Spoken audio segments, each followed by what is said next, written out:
Israeli दहशतगर्दी ने गजा के 1300 से जायद खानदानों की मुकम्मल नस्ल कुशी कर दी। इन खानदानों का सिर्फ एक फर्द जिंदा बचा। इसराइल ने बर्बरियत की दास्तानें रकम कर दी। नाजायज रियासत दुनिया के अमन के लिए खतरा ही नहीं बल्कि मुसलसल नस्ल कुशी करते हुए इंसानियत के वजूद के लिए भी खतरा बन गई। गजा जंग के एक साल में सिर्फ 42,000 से जायद लोग ही नहीं मारे गए बल्कि 1364 खानदान ऐसे हैं जिनकी फैमिली मेंबर्स में अब सिर्फ एक शख्स ही जिंदा है।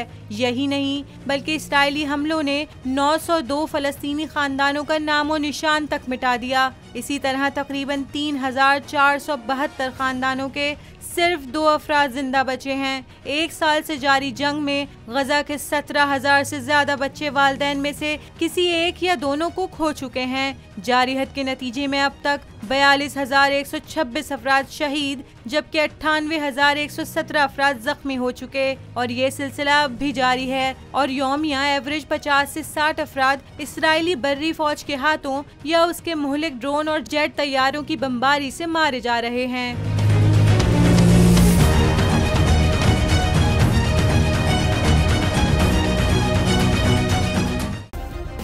सब्सक्राइब करें और बेल दबाएं ताकि कोई खबर रह न जाए।